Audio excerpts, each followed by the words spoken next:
Spider-Man, Spider-Man, does whatever a spider can. Spins a web any size, catches thieves just like flies. Look out, here comes the Spider-Man. Hello, everyone. Welcome back to a very special episode on, what is it called, Matt? It's called Friendly Neighborhood Spider-Man. We are Uncanny Treks. I am Bob in Cascadia. That is Matt in the Southland. This is the world's most mutated podcast, and it's a very special episode because it's our penultimate episode about Friendly Neighborhood Spider-Man Season 1. Can you believe it, Matt? We're already to the penultimate. The way they dump these episodes, I don't know if I like it yet. I haven't decided. Did I tell you about my experience of seeing the film The Brutalist? I promise this will be relevant. No, Bobby, you haven't told me, but go ahead. Not a good movie. Very pretty movie, and amazingly that it's so pretty for so cheap, but not a good movie. B, I have long been an advocate for intermission breaks in movies that go over 3 hours. I really like Martin Scorsese's films, but I have been very bitter about seeing films like The Irishman and Killers of the Flower Moon in theaters when they're over 3 hours. And I remember making fun of Martin Scorsese because he and Apple apparently sued a theater in Germany that imposed an intermission in the middle of Killers of the Flower Moon. So I was, man, Scorsese, you need to calm down. But Matt, I have to say he may be right because I saw The Brutalist. The Brutalist is also over 3 hours, but they do give you a 15-minute intermission. But I gotta be honest, man, it kills the immersion. It really does. Like, I and my two friends, we were sitting in front of these two older ladies, and they weren't really talking in the first half, and they were talking so much in the second half. You could just tell it had like broken the immersion for me. I took them completely out of it. Intermissions don't work with our minds anymore. I'm in a very small minority in elite coastal cities that got to see The Irishman and Killers of the Flower Moon in theaters because those were primarily made, Irishman for Netflix and Killers of the Flower Moon for Apple. Primarily they're existing as streaming. And that is the paradox of, on the one hand, Scorsese wants to maintain the purity and the unity of the cinematic experience, but in reality, mostly this is made for streaming where people will impose their own breaks on it anyway. I think do whatever they want. Wash the dishes during the middle of the film. Gets too boring, cut it Exactly. off. I'll come back later to it. On the one hand, I still think I like this release model. I still think this is the bright balance because I do think that just one episode a week is too little. I think stretching in this day and age, I think stretching a season release out over 2, 3, 4 months, it doesn't keep the buzz going. It doesn't keep the momentum going. I have a good focus, but bad memory. It's hard for me to remember what's happened in the season over the course of 3 months. But on the other hand, as we know, oh God, it sucks to dump it all at once, right? Binging sucks. I think we both would have enjoyed Cape Crusader more if it had been spaced out. We just started this and it's almost over. It's over within, 4 weeks? Just a month. And I do agree with you that it is hard because I like this show and I think I like it more than you. It does a bit feel like a chore to me, especially this week and last week when it's 3 episodes. Right. And I did have to split it between 2 nights. The ideal move would actually just be 2 episodes a week. I think that's the right pace for this. Did they do that with X-Men, the first X-Men 97, like the first episode, the first one dropped, and then episode 2 dropped the same week? I believe they did. X-Men dropping weekly left me craving every week for more. So that weekly schedule, if it's something that you're gonna have really good stuff at the cliffhangers at the end, just maybe talking and chatting about it. Really like that model. I'm more of that. I go in that direction, whereas you're more 2 a week. I'll also say there is a big difference between a 10 episode season weekly and a 13 episode season weekly. And there's also a difference in quality, which we'll talk about here. And one other thing I just want to say, though, to make the distinction, obviously I also think X-Men 97 is better than this show, although I like this show a lot, but in a way, it's a little bit of a false comparison, just in the sense that X-Men 97 is basically season 6 of a well-established show.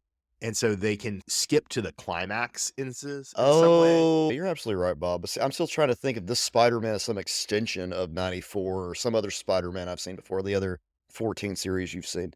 You mentioned last week. I've only really watched 3 Spider-Man cartoons. I've watched Spectacular. I've watched 94. I've seen 2 or 3 episodes of all the others. I've watched a lot of Amazing Friends for some reason, and I don't know why.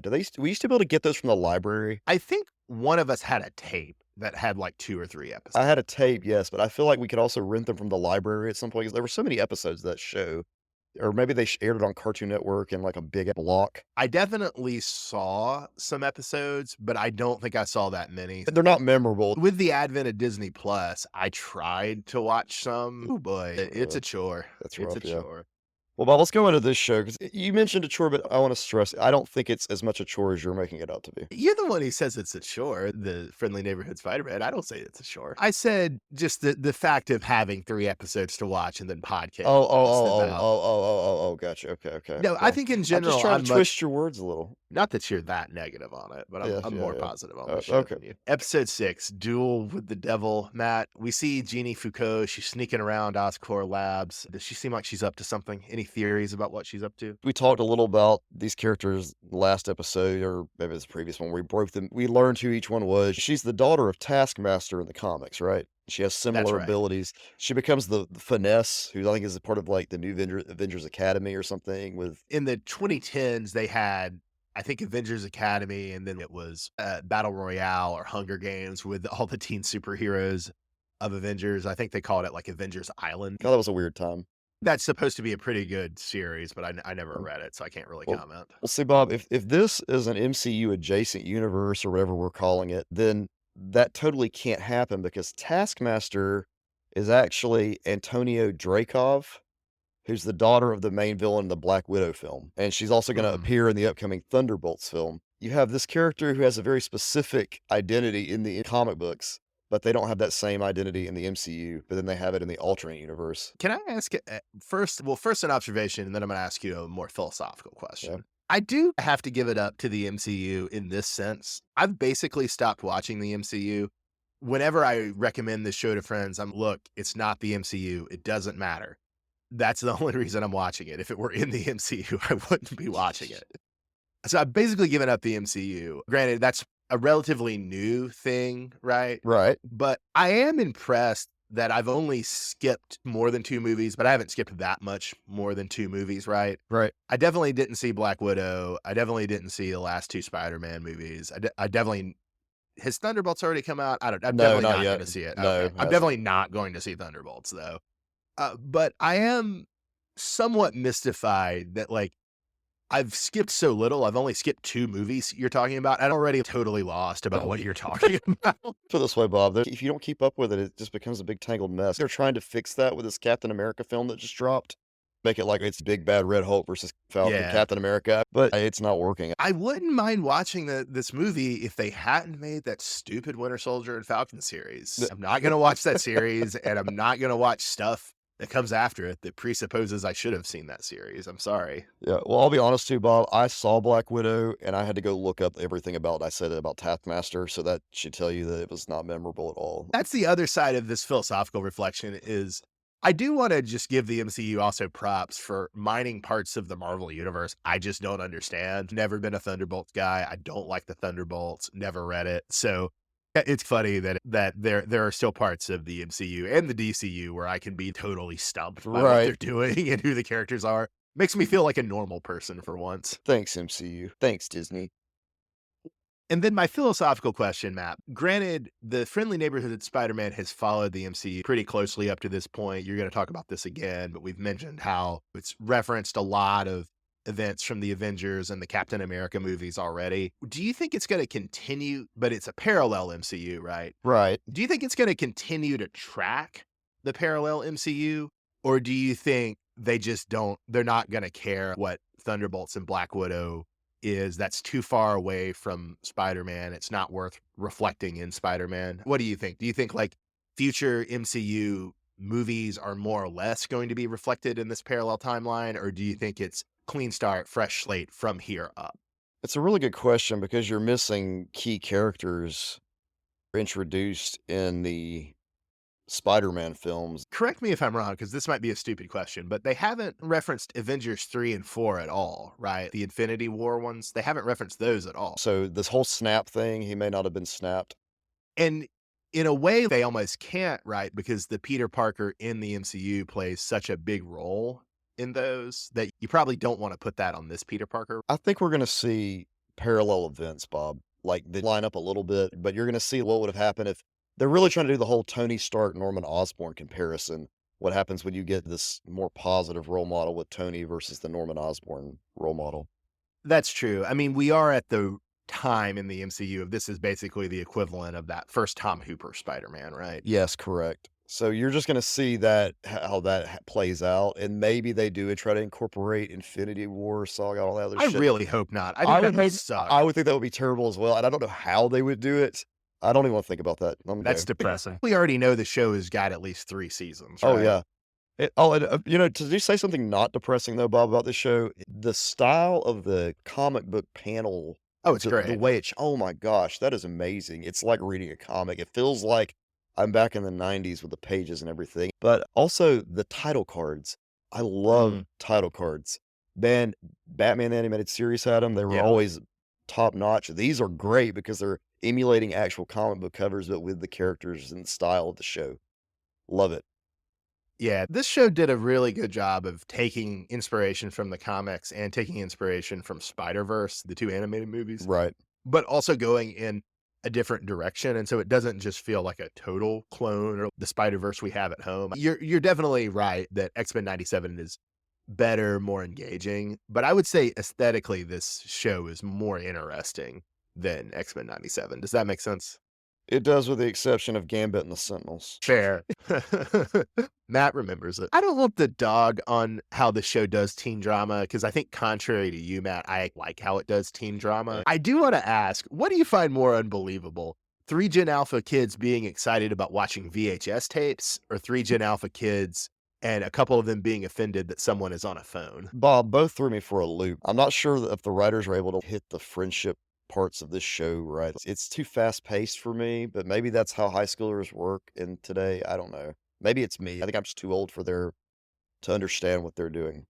Here's my theory. I was going to bring this up later, but I think it makes sense to bring it up now.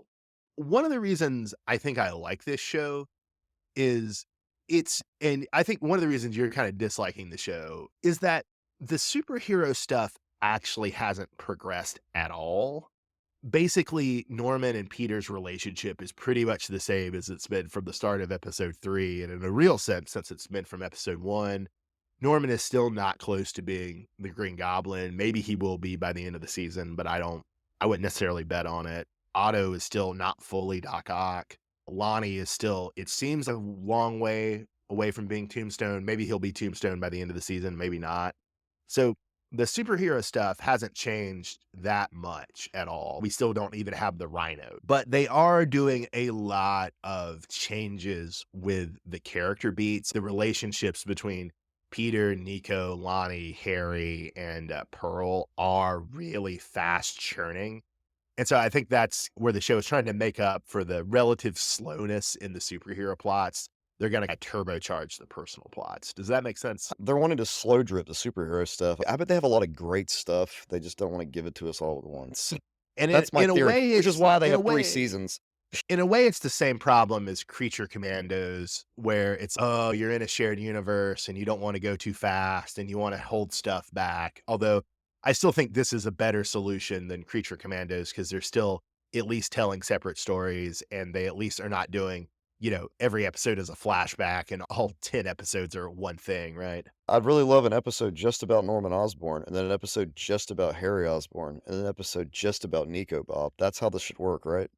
Well, honestly, when you say it like that doesn't even sound so bad to me, which maybe is a little bit of a verdict. I don't want to knock on like B-level characters or Yeah, C-level characters, but yeah. sometimes B and C-level characters are B and C-level for a reason, right? Like, there's just not that much to G.I. Robot. G.I. Robot's, he's great. I like a robot that kills Nazis, but you don't need a flashback explaining the deal of the robot who kills Nazis. That's the most self-explanatory concept in human history. Exactly. I didn't have any deep thoughts about Thaddeus Ross in the show, but did you have any thoughts about Well, or Norman and Thaddeus yeah. Ross in this episode So, in so, so particular? they have this interaction, which we see Thaddeus Ross interacting with Tony in the MCU all the time. But Okay. here it's Norman. This leads to me to believe that Norman is wanting to build super soldiers or weapons, a la Ultimate Spider-Man. See, Yeah, so they are maybe doing Norman is like evil Tony Stark in two senses, then, of both as evil mentor to Peter and as you were talking about last week, trying to do his evil Avengers or his slingers, right? They With call them that, it's self-confident gonna be so identities. bad. Oh god. Please don't call them that. My marker would be that they won't call them that in the show. They might name an episode that. That would Yeah. be my marker. But maybe Spider-Man will sling them, and that'll be why it's called slingers. He slings them So with his web.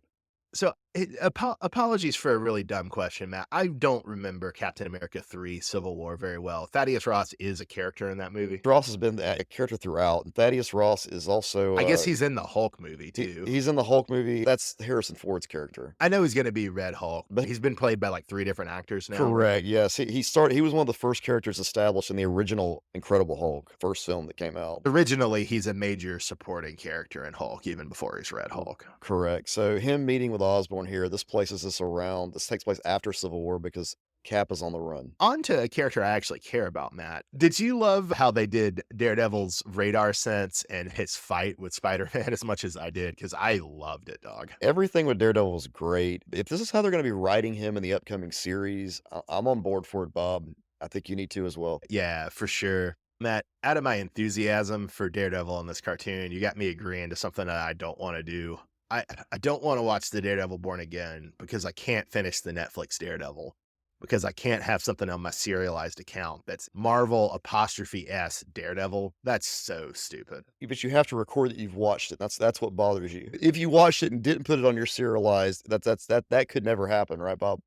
Well, I don't mind having it on my dropped because I did watch the first 2 seasons of Daredevil way back when. So as long as it sucks, that's what you're saying. Then you can put Yeah, it how many seasons did it actually go? Did it just go 3? Do you I remember? think 3. I don't remember off the top of my head, but yeah, Also, you're trying to sucker me into something crazy. Isn't Born Again going to be 20 episodes or something insane? maybe we'll watch it watch the first couple episodes, see if it's good, and then we'll go from there. But I will say this, Bob, Uh, him showing up in She-Hulk was a highlight. It was great. And the cool thing about this, I mean, it's just a very strong animated representation of Daredevil. And especially, I'd have to go back and check, but I'm pretty sure the Daredevil cameos in Spider Man 94 and Fantastic Four 96 or 95 were not good. I'm pretty sure.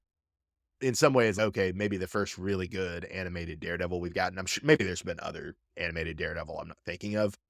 But the other thing I really like that I don't think the comics have ever fully been able to do is it's been so long since Spider-Man's been a teen in the comic that it's more usually that Spider-Man and Daredevil in the comics are both adults. They're both more or less equals, even though Daredevil is obviously older and he's more life experience than Spider-Man, but Spider-Man was Right. also Spider-Man before Daredevil. So they never really play off the age gap. And getting to see the age gap played off here in a way I'm pretty sure the Silver Age never does is really cool. Yeah, it is cool because I mean it's really hard to figure out how you're gonna get a high school kid and a lawyer to like get together. Usually it's just Matt Murdock has to be the attorney for Flash Yeah, Thompson or Aunt May. like I did also just want to shout out him KOing Spider-Man with his baton. That was great. oh yeah, it's always nice to see that.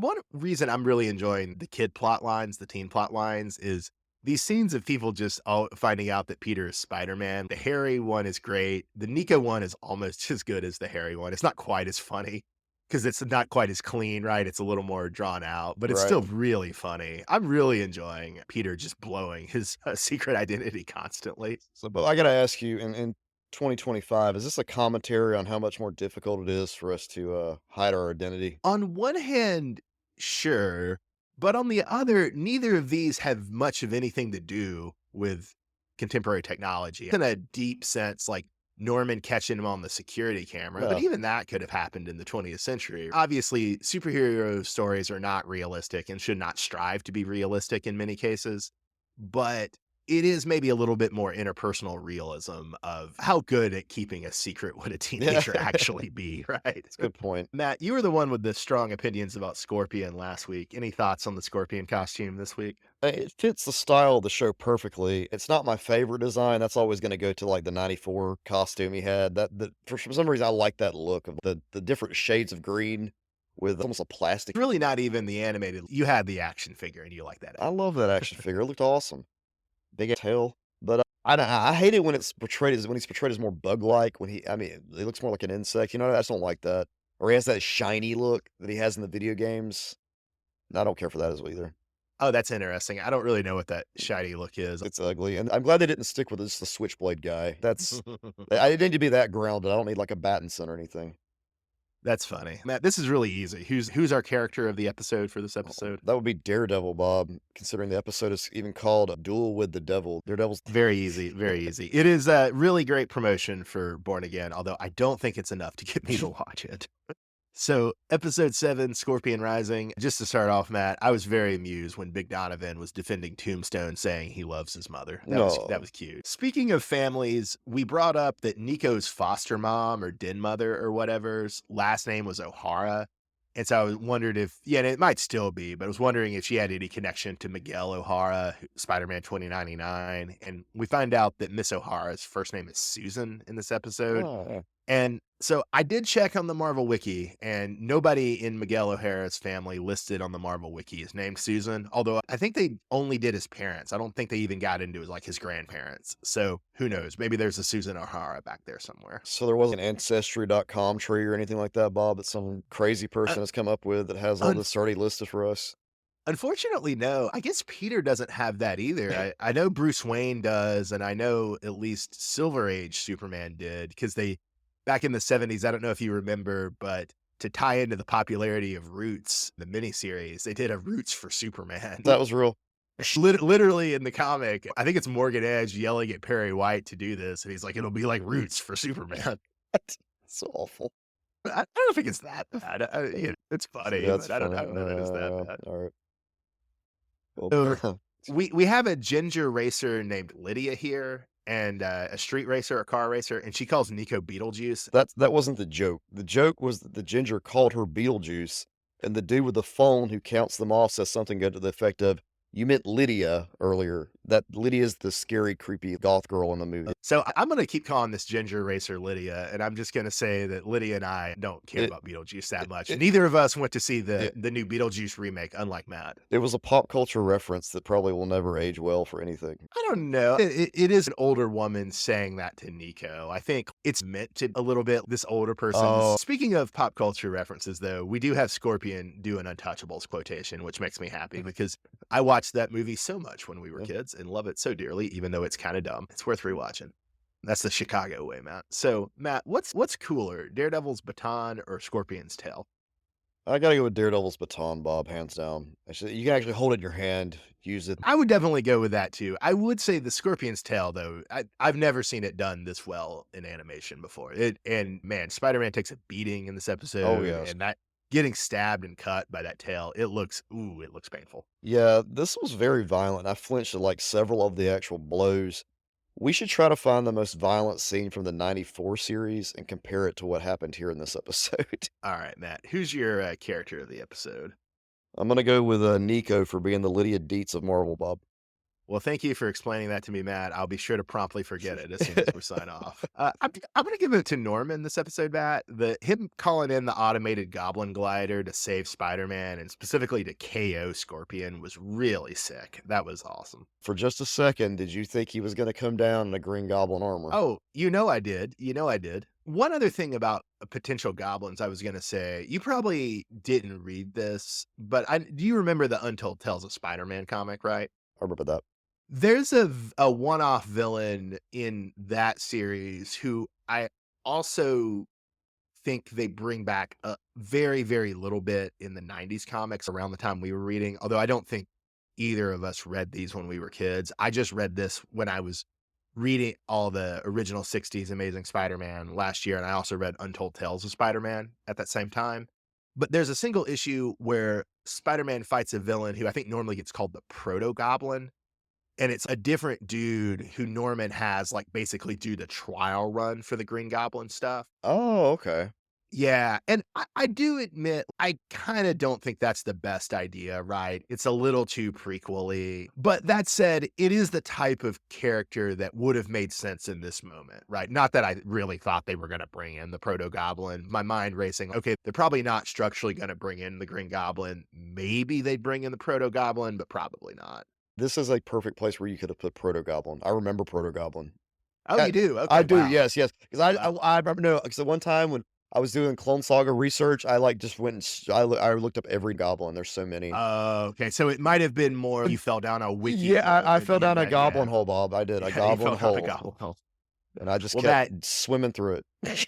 Matt, please, I want to keep doing this podcast with you for a long time. So the next time you're in a goblin hole, please have protection on. Yeah, I will, Bob. I will, and I'll Thank you, buddy. Thank you. ride my glider out of it.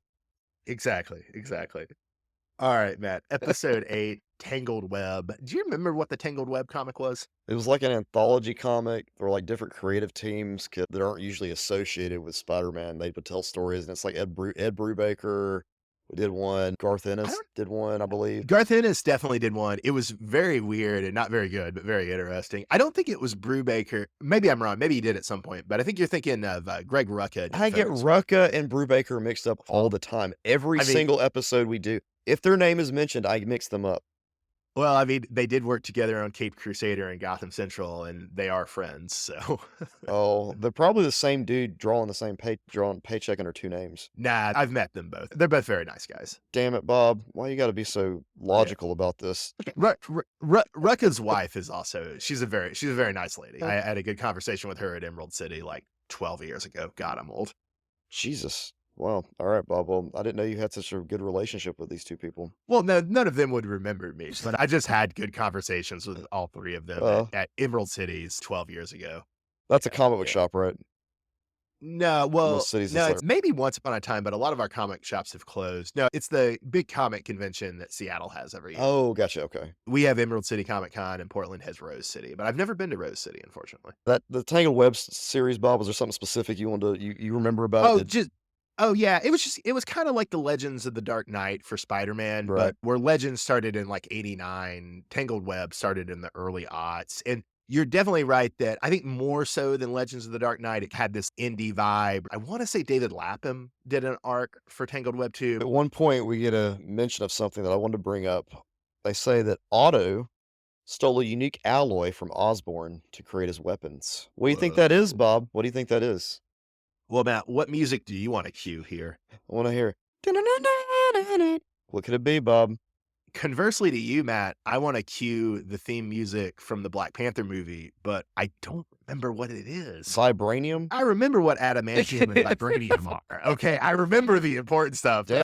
I don't remember what the notes are on the Black Panther theme. They all sound about the same. All the Avengers themes sound the same to me. I'm sorry. I don't know if that's a tone deaf thing for me or like, I don't know.